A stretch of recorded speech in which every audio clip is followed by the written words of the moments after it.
7,000 feet की ऊंचाई पर भारतीय और अमेरिकी सेना का चीन के खिलाफ भारी एक्शन। -15 डिग्री तापमान में दिखा सैनिकों का दम।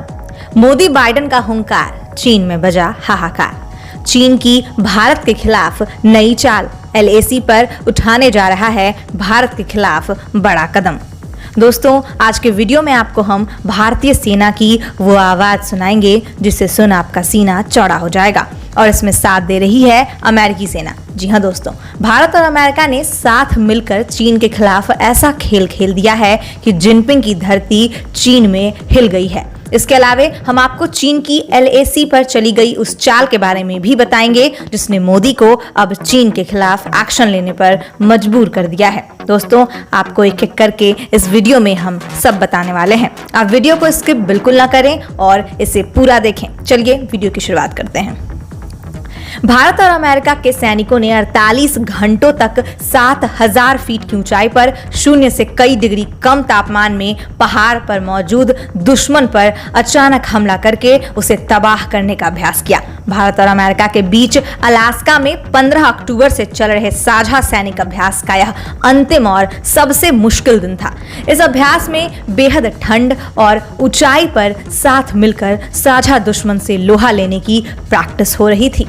अलास्का में भारतीय और अमेरिकी सैनिकों को 25 अक्टूबर की रात को चिनूक हेलीकॉप्टरों से पहाड़ पर मोर्चाबंद दुश्मन से निपटने के लिए भेजा गया था। जी हाँ, आपको बता दें कि जबरदस्त सर्दी के बावजूद दोनों सेनाओं के सैनिकों ने लगातार 48 घंटों तक चले ऑपरेशन में दुश्मन की मोर्चाबंदी को तोड़कर उसे तबाह कर दिया। इसी समय कई भारतीय अमेरिकी सैनिकों ने एक दूसरे ऊंचे पहाड़ और ग्लेशियर पर भी कार्रवाई की। इस दौरान तापमान शून्य से -15 डिग्री तक नीचे था। दोस्तों, अब आपको हम बताने जा रहे हैं कि भारतीय सैनिक अपनी कसौटी पर कैसे खड़े उतरे। दोस्तों, भारतीय सैनिकों ने दूर से हमले के लिए रॉकेट लॉन्चर और पास से कार्रवाई के लिए AK-47 स्वदेशी इंसास और सिग 100 राइफलों का इस्तेमाल किया। अमेरिकी सैनिकों ने M4 और M16 राइफलों से दुश्मन का सामना किया। जी हाँ, भारतीय सैनिक अपनी कसौटी पर तो उतरे ही, साथ ही अमेरिकी सैनिकों ने जो दम दिखाया उससे चीन में जिनपिंग के हाल तो बेहाल हो ही जाएंगे। इस कार्रवाई में सैनिकों के पर्वतारोहण, जंगल में युद्ध और बेहद खराब मौसम में कार्रवाई करने के हुनर को कसौटी पर जांचा गया, जिसमें भारतीय सैनिक खरे उतरे। जी हाँ, आपको हम बता दें कि भारतीय सेना पिछले 1 साल से चीन के खिलाफ लद्दाख सहित कई ऊंचाई वाले इलाके में तैनात है जहां मौसम खराब रहता है। इसीलिए भारतीय सैनिकों को ऐसे युद्ध का अच्छा अभ्यास हो गया है।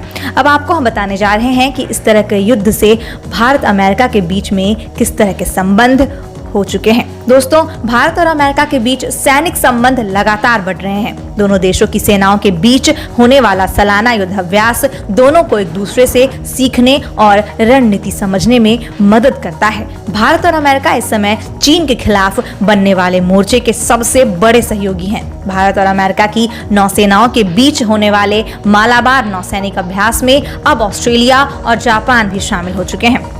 दोनों देश किस तरह से चीन के खिलाफ एकजुट हैं, आइए ये भी आपको हम विस्तार से बताते हैं। दोस्तों, पिछले साल लद्दाख में चीन के साथ शुरू हुए तनाव के बाद अमेरिका ने भारत को कई तरह की सहायता दी थी। भारत और अमेरिका के बीच में रणनीतिक महत्व के कई समझौते भी हुए हैं, जिसमें एक दूसरे से सूचना साझा करने और एक दूसरे को मदद करने के समझौते भी शामिल हैं। दोस्तों, तिब्बत के अलग अलग इलाकों में मौजूद सैनिकों को मजा चखाने के लिए अब भारत के साथ अमेरिका भी तैनात हो चुका है, और इस तरह के अभ्यास तो यही बयान करते हैं कि चीन अगर भारत के खिलाफ कोई भी युद्ध भविष्य में छेड़ता है तो भारत का अकेला नहीं रहेगा, भारत के साथ अमेरिका का बहुत बड़ा साथ रहेगा। जी हाँ, अब आपको हम वो बताने जा रहे हैं जिससे जरा सी खलबली मच सकती है, जिस वजह से मोदी सरकार एक्शन में आ गई है। जी हाँ, LAC पर चीन ने नए चाल चलनी शुरू कर दी है। वो क्या है, आइए हम विस्तार से जानते हैं।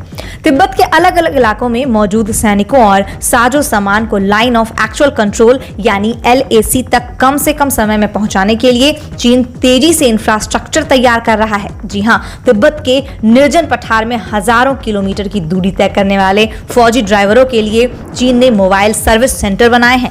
ये सेंटर न केवल गाड़ियों की मरम्मत बल्कि ड्राइवरों को आराम और इलाज की सुविधाएं भी मुहैया कराएंगे।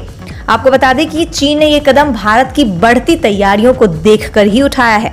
भारतीय सेना लगातार LAC पर रसद और अन्य जरूरी सामान की सप्लाई कर रही है और इस मामले में चीन पिछड़ता जा रहा है। उसका यह कदम भारत के खिलाफ मोर्चाबंदी के तौर पर भी देखा जा रहा है।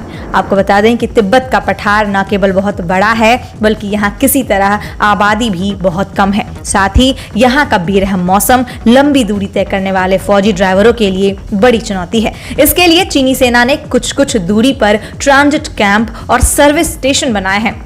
यहाँ ड्राइवर आराम कर सकते हैं और गाड़ियों की मरम्मत करा सकते हैं। दोस्तों, अब इन कैंपों की जगह तिब्बत के गोलमुद में मौजूद चीनी सेना की motor transport regiments mobilisation service station बन रही है। ये स्टेशन गाड़ियों पर होंगे और फौजी गाड़ियों के साथ ही चलेंगे। आपको बताते चलें कि ये गाड़ियां की मरम्मत ड्राइवरों को आराम, इलाज, खाना पीना जैसी हर वो सुविधा मुहैया कराएंगे जो अस्थायी सर्विस स्टेशन में मिलती थी। इन मोबाइलाइजेशन सर्विस स्टेशन के होने से ड्राइवर को कहीं रुकने की जरूरत नहीं होगी और वो कई दिनों तक लगातार सफर कर सकेंगे। दोस्तों, आइए अब हम बात करते हैं सेना के मूवमेंट पर किस तरह से नजर रखा जा रहा है और यह कितना मुश्किल हो सकता है। ऐसे मोबाइल सर्विस स्टेशन से फौजी गाड़ियों के आवागमन पर नजर रखना भी मुश्किल होगा। अभी तिब्बत में मौजूद ट्रांजिट कैंपों पर सैटेलाइट के जरिए नजर रखी जा सकती है और उससे चीनी सेना की तैनाती का अंदाजा भी लगाया जा सकता है।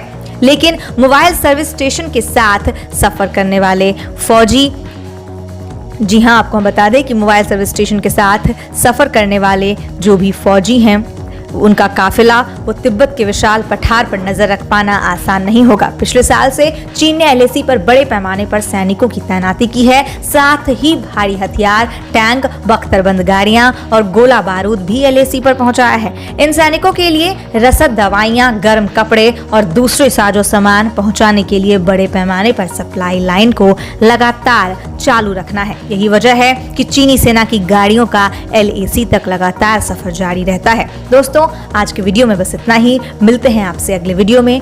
तब तक के लिए आप अपनी प्रतिक्रियाएं हमें कमेंट करके जरूर बताएंगे और हमें ये भी बताएं कि आप इस बारे में क्या सोचते हैं। अगर आपको वीडियो पसंद आई हो तो लाइक जरूर कर दीजिएगा और अगर आपने हमारे चैनल को सब्सक्राइब नहीं किया है तो वो भी कर दीजिएगा। धन्यवाद।